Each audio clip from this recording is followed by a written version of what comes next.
It was an emotional day in the Texas House of Representatives as lawmakers passed a package of bills related to recovery and disaster preparedness in the wake of the deadly July 4th flooding. The devastating flooding killed at least 138 people, the majority of them in Kerr County along the Guadalupe River. 27 campers and counselors at Camp Mystic died as the flash flood swept through the camp and surrounding areas. Their families are now pushing state lawmakers to make significant safety changes for youth camps here in Texas. The House passed 6 flood-related bills today as families of the Camp Mystic victims watched from the gallery. Among those bills passed today is House Bill 3. It creates a new government council to establish emergency response plans and gives counties grants for emergency communication equipment. Then there's Senate Bill 2, which requires additional training for justices of the peace and licenses for emergency management coordinators. Currently, there's no minimum qualifications to be an emergency management coordinator here in Texas.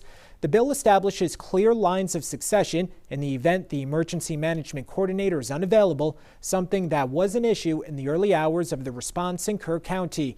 It would also develop a volunteer registration system and require background checks for volunteers.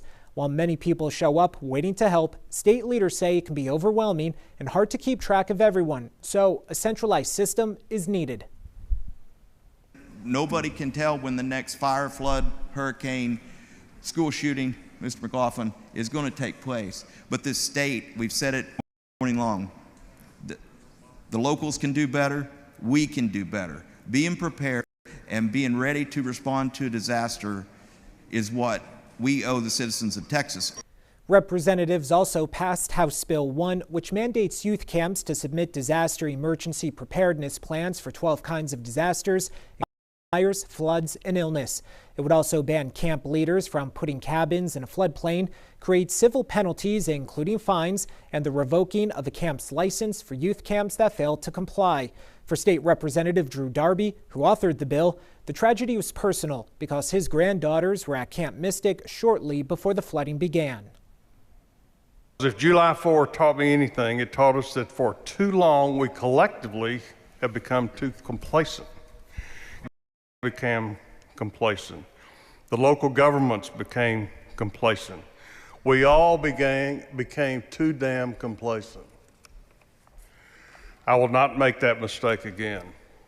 The House also passed House Bill 20, which cracks down on disaster scams. It'll create new civil and criminal penalties for people found guilty of operating a fraudulent disaster relief charity and creates a voluntary accreditation program for disaster relief groups and organizations in the Attorney General's office.